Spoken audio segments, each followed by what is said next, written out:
నమస్తే. ప్రస్తుతం మనతో పాటు సీనియర్ జర్నలిస్ట్ జగదేవ్ గారు ఉన్నారు. ఆయనతో మాట్లాడదాం. నమస్తే సార్. నమస్తే. సార్, కృష్ణరాజు గారు ఆయన టీడీపీ నుంచి ఆయన టికెట్ వచ్చే అవకాశం ఉంది, అలాగే ఉండి నుంచి ఎమ్మెల్యే టికెట్ ఇవ్వబోతున్నారు అని చెప్పేసి అన్నారు.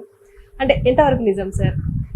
ఇది నిజంగా రాష్ట్ర వ్యాప్తంగా చర్చనీయాంశమైన టాపిక్ ఏదమ్మా. ఎందుకంటే ఇంతకు ముందు కూడా సందర్భంలో చెప్పాను, రఘురామకృష్ణరాజు గారు అనే వ్యక్తి ఏంటంటే అక్కడ పార్టీతో సంబంధం లేదు, అభ్యర్థిగానే ఆయన నిలబడితే గెలిచేస్తాడు అనే అభ్యర్థి పరంగా ఓటేసే నియోజకవర్గం నరసాపురం లోక్సభ నియోజకవర్గం రఘురామకృష్ణరాజు గారు.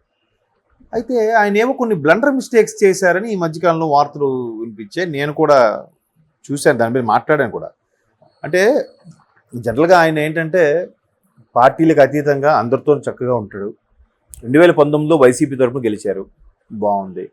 గెలిచిన తర్వాత వైసీపీ విధానాలు కొన్ని ఇబ్బందికర పరిస్థితుల వల్ల ముక్కుసూటిగా ముఖం మీద చెప్తాడు. ఆయన పర్సనల్ ఛానల్ ద్వారా కూడా వెంటనే ఆయన ఏమనుకుంటున్నాడు ఆయన ఎక్స్ప్రెషన్స్, ఫీలింగ్స్ అన్నీ ఎక్స్ప్రెస్ చేసేస్తూ ఉంటాడు. ఆయన అలా ఎక్స్ప్రెస్ చేసే సందర్భంలో ప్రభుత్వం సంబంధించిన ముందు చిన్నగా చెప్పడం, అది కాస్త చినికి గాలి అయినట్టుగా చాలా ఇష్యూ అయింది. తర్వాత ఆయన్ని హైదరాబాద్లో వస్తే సీక్రెట్గా ఇక్కడ పోలీసు వచ్చి అరెస్ట్ చేసి తీసుకెళ్ళని కొట్టారని ఆయన దెబ్బలు చూపించడం, ఛానల్స్లో చాలా సొంత పార్టీలోనే ఒక రెబల్ తయారయ్యాడరా అన్నట్టుగా.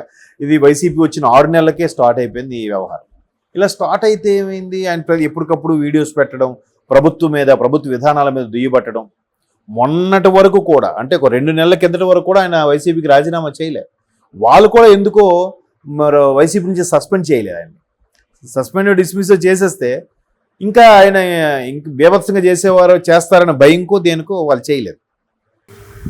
సో ఇప్పుడు కొంతమంది అంటున్నారంటే ఈ నిలగా ఉంది, నేను ముక్కుసూటుగా బాహాటంగా మాట్లాడతారు, ఎక్కడైనా తప్పు జరిగినా రేపొద్దున ఇక్కడ కూడా బీజేపీ నుంచి ఇచ్చిన ఆ బీజేపీ పెద్దల గురించి కూడా మాట్లాడతాడేమో రాష్ట్ర ప్రయోజనాల కోసం. ఆయన తప్పే ఉంది. మెయిన్ ఆ ప్రజల నుంచి గెలిచిన వ్యక్తి దేశం కోసం అలా మాట్లాడే తప్పులేదు కదా, రాష్ట్రం కోసం అలా మాట్లాడితే. సో బట్ ఎదురు తిరుగుతారేమో, అనవసరంగా పెంట అయిపోతుందేమో భయంకి బీజేపీ వాళ్ళే చెక్ పెట్టారు అన్నట్టుగా కొన్ని వార్తలు వస్తున్నాయి. అది ఎంతవరకు వాస్తవం తెలియదు. బట్ ఈయన కూడా ఏమంటున్నాడంటే బీజేపీలో కూడా కొంతమంది జగన్మోహన్ రెడ్డి గారు కోవర్ట్లు ఉన్నారు, వాళ్ళు ఆడిన గేమ్ వల్ల నాకు సీట్ రాలేదని చెప్పి కూడా రఘురామకృష్ణరాజు అన్నారు. అయితే నిన్న మళ్ళీ కొందరు విశ్లేషణ అభిప్రాయం ఏంటంటే రఘురామకృష్ణరాజు గారు తాడేపల్లి సభలో జగన్మోహన్ రెడ్డి గారు కాదు, మన చంద్రబాబు నాయుడు గారు, పవన్ కళ్యాణ్ గారు మాట్లాడినప్పుడు ఈయన కూడా మాట్లాడి నరసాపురం నుంచి ఎలాగూ గెలిచిన తర్వాత ఖచ్చితంగా పోలవరం ప్రాజెక్టు సంబంధించి ఒప్పించి నేను చేపిస్తాను, చంద్రబాబు నాయుడు గారికి అండగా నిలబడతాను అని చెప్పారు. సో అది ఎలా అనడం కరెక్ట్ కాదు కదా. పోలవరం ఆల్రెడీ చంద్రబాబు నాయుడు గారు సెంట్రల్లోంచి ఎన్డీఏ కూటమిలో ఉన్నప్పటి నుంచి కూడా ఫైట్ చేసి గొడవపడి బయటకు వచ్చినా కూడా 70% వరకు పూర్తి చేశారు. ఇంకా ఈయన సపోర్ట్ ఇచ్చేదేముంది అన్నట్టుగా కొంతమంది పార్టీ కార్యకర్తలు హట్ అయ్యారని, అది ఆ నోటా ఈ నోటా విని బాబు గారి వరకు వెళ్ళిద్ది, అందుకే బాబు గారు కూడా ఈయనకి సీటు ఇచ్చినా ఇవ్వకపోయినా లైట్ తీసుకున్నారని రకరకాల కొన్ని వార్తలు వచ్చాయి. సో ఇటువంటి వార్తల నేపథ్యంలో బీజేపీ కూడా వైసీపీ మీద తిరగబడినట్టే మా మీద తిరగబడతారు కాబట్టి ఊరికే జలక్కిద్దామని కాసేపు నరసాపురం ఇవ్వకుండా వేరే వ్యక్తికి ఇచ్చి అక్కడ వర్మ గారు ఎవరు ఉన్నారు, ఆయన శ్రీనివాస్ వర్మ గారు ఎవరు, ఆయనకి ఇచ్చేలా చేసి ఇప్పుడు మళ్ళీ దారిలోకి తెచ్చుకునే ప్రయత్నం చేస్తోంది బీజేపీ అని కూడా వార్తలు ఉన్నాయి. లేదా మీకు టెస్ట్ చేస్తున్నాం, మీరు ఎంతవరకు సమన్వయం కోల్పోకుండా ఉంటారా మీరు ఇది కానీ, లేదంటే ఉండి భీమవరం పక్కన ఉంటుంది అందుకే భీమవరంలో చాలా ఉన్నాయి. ఒకప్పుడు దాన్ని ఉండి భీమవరం అనేవారు, ఇప్పుడంటే భీమవరం అందరికీ ఫెమిలియర్ అయింది. కానీ నా చిన్నప్పుడు గట్రా ఉండి భీమవరం అంటే అది రకరకాల భీమవరాలు ఉన్నాయి మళ్ళీ.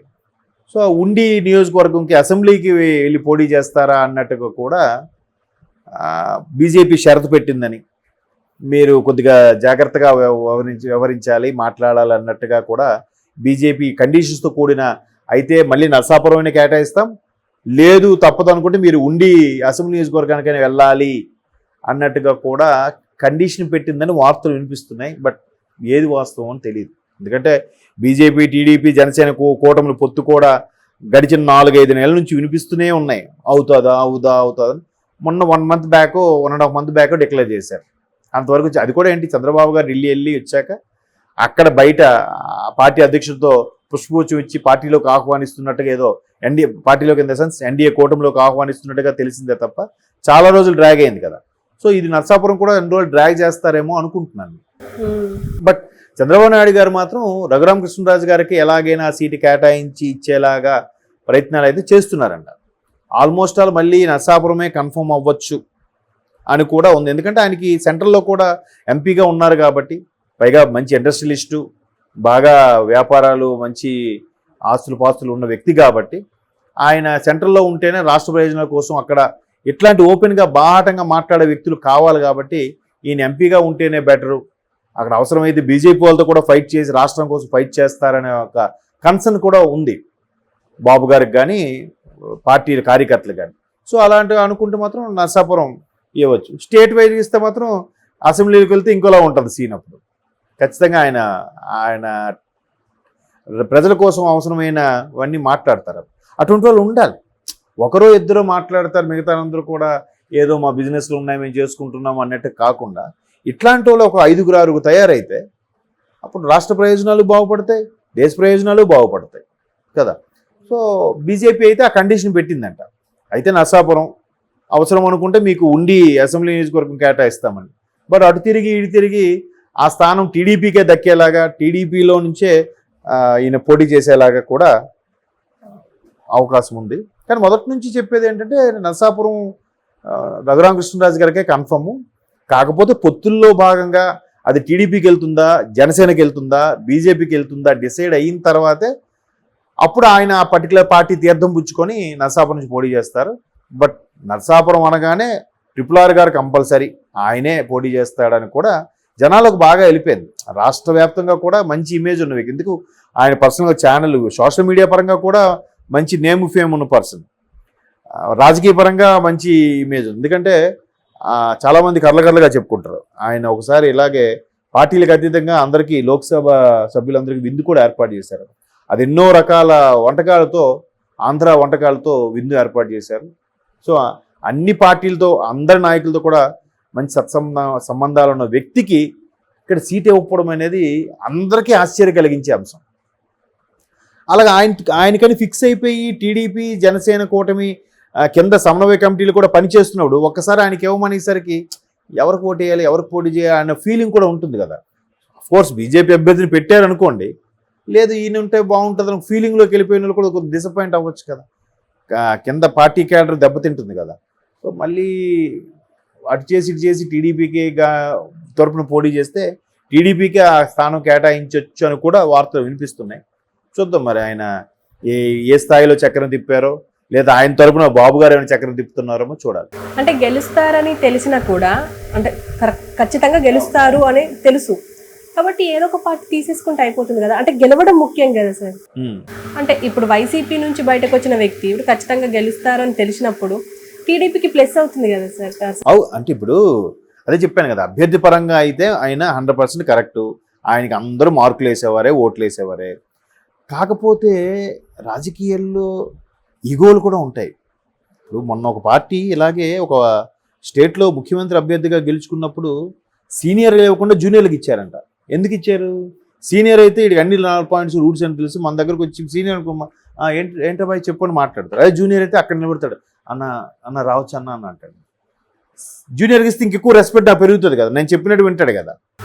సో అట్లాగా వీళ్ళు కూడా ఆయన మాటంగా ఏర్పడతారు, మాట్లాడదు. రేపు మనకు రిస్క్ ఏమో అని అనుకొని ఈయనకి జస్ట్ చెక్ పెడదామని ఏమైనా పార్టీ పెద్దలు ఆలోచించారో, లేదా పార్టీలో ఉండే కొంతమంది కోవట్లు ఉంటారు, వాళ్ళు ఏమైనా పుల్లబెట్టారా అనేది క్వశ్చన్ మార్క్.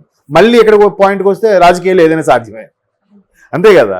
అమ్మో అక్కడ ఉండే వాళ్ళు ఉన్నంత వరకు మనకి ఇంకా ఎప్పుడు సెకండ్ ప్లేస్ ఏరా, ఫస్ట్ ప్లేస్ దక్కదరా అనుకున్నాడు. ఏం చేస్తాడు? ఆయన నుంచి ఎలాగైనా ఆయన తప్పించాలని అనుకుంటాడు కదా, ఆబ్వియస్లీ, అంతే కదా. మరి అలాంటప్పుడు ఇప్పుడు ఒక పార్టీలో ఒక పెద్ద బిజినెస్ మ్యాన్ ఉన్నాడు, ఆ బిజినెస్ మ్యాన్ కొడుకు ఉన్నాడు, నెక్స్ట్ బిజినెస్ మ్యాన్కి నెక్స్ట్ ఈడే అవుతాడు. మేనల్డ్ ఉన్నాడు, మేనల్డ్ ఎప్పటికీ చైర్మన్ అవ్వలేడుగా.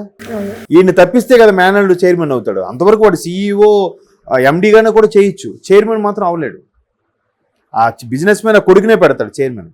అలాగే సెకండ్ స్థానంలో ఉండిపోతాం అనుకున్న వాళ్ళు పక్క అవసరమైతే ఈ ఫస్ట్ స్థానం కోసం పక్క పార్టీతో చేతులు కడపచ్చు, పక్క పార్టీ కోవట్టుగా పనిచేయచ్చు కూడా. బట్ ఏం జరిగిందో తెలియదు.